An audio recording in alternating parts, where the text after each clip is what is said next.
Someone shoved a drink in my hand last weekend. I smiled, said one sentence, and the pressure died in 3 seconds. That's what I'm giving you today, the exact system that works when nothing else does. I've been sober for 687 days, and people still trying to hand me drinks. Work events, family gatherings, random outings. It never stops. If you're exhausted from defending your choices or lying about why you don't drink, I'm about to solve that problem. I thought telling people I didn't drink would get easier. It didn't. What got easier was having a system and the right energy. If you avoid social events or rehearse excuses in the mirror beforehand, you're not alone. I did it too. I'm on antibiotics. I work early. I'll just hold it and pretend to sip. Here's what I've learned. The awkwardness wasn't coming from them. Most of it was actually coming from myself. The energy you bring determines the response you get. Oh, I don't drink anymore. Sounds broken, almost apologetic. I don't drink sounds like a choice, a fact, something you own. Say it like an apology, and they'll think you did something wrong. Say it like a fact, like I don't eat sushi, and they accept it. Most people are on autopilot. They're being helpful or polite. They're following a social script. When you disrupt their social script confidently, they move to the next one. But when you act guilty, suddenly you become interesting. Let me show you how to be boring in the best way possible. Remember, they're following social scripts. Your job is to give them an easy exit to their next script, and here's how you do it. Pressure deflector number 1, the redirect. This is your everyday tool, works 80% of the time. Want a beer? I'm good, thanks. But how do you know Sarah? Can I get you some wine? No, thank you. This playlist is fire though, who made it? You're not saying no to them, you're redirecting the conversation. At a work thing last Tuesday, someone offered me a drink 3 times in 5 minutes. Each time, I just told them I'm good. Did you see the Lions game last week? By the third redirect, they got the message. No explanation needed. The human brain can't hold 2 conversation threads at once. Give them something more interesting than your drinking habits to talk about. Here's the key to this one. Walk into any situation with 3 redirect questions ready in your head.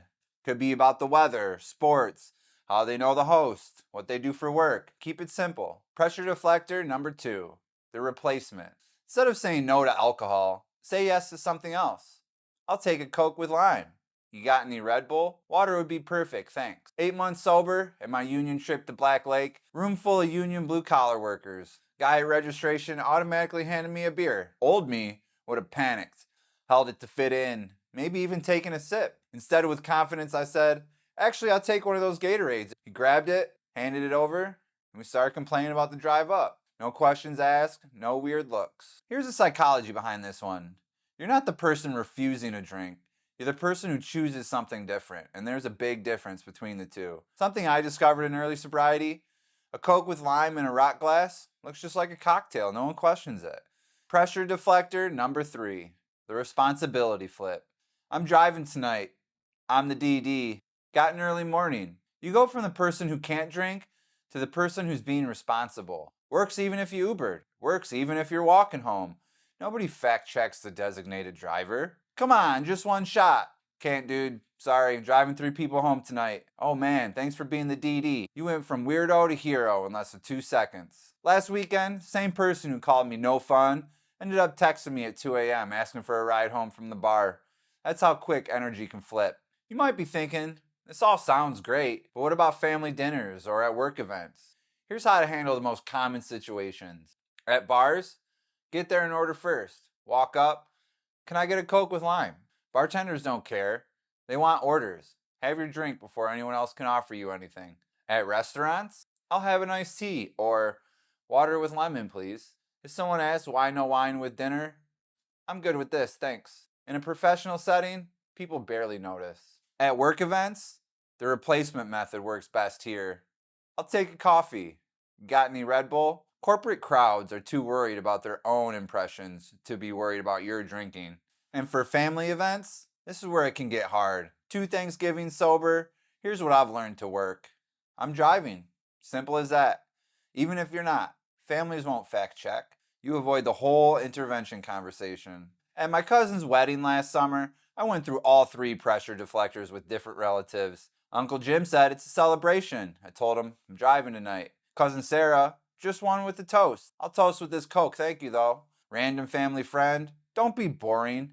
I asked them, why does my drinking choice matter to you? That family friend backed off immediately. Uncle Jim bought me dinner.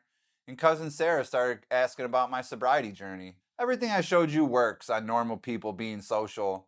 But we both know there's always that one person that tries to make it their mission to get a drink in your hand. For them, you need something stronger. I call it the brick method.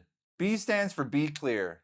I don't drink, period. No explanation. Look them in the eye when you say it. For R, we redirect the body. Turn your body away. Face someone else. Shift your weight. Body language speaks louder than words most of the time. For I, we got investigate their pushback. Why does it matter to you? Are you okay if I don't drink? Flip it back on them. They never have a good answer. For C, we got call it out. You've asked me 3 times now. I'm not going to change my mind. State the pattern. Make it weird for them. Then finally we got K. Keep walking. If they persist after all that, physically leave. Your sobriety is worth more than their comfort.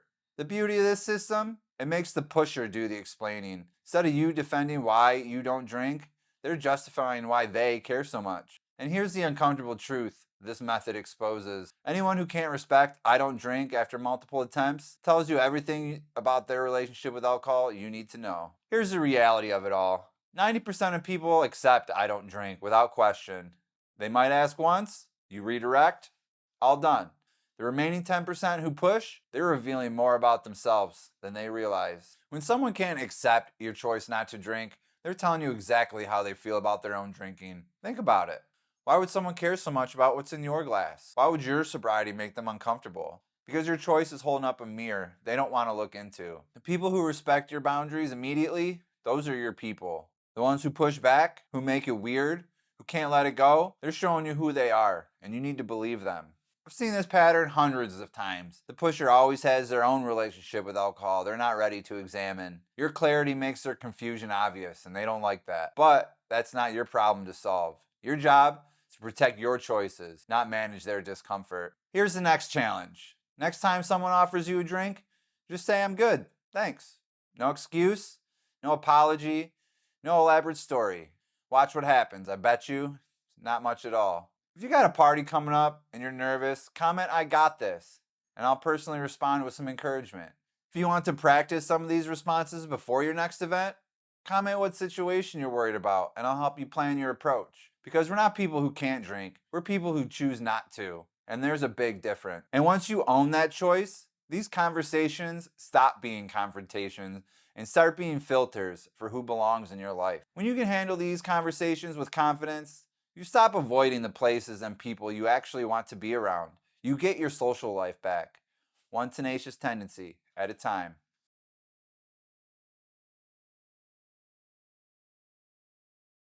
I thought telling people I didn't drink would get easier. It didn't. What got easier was having a system and the right energy.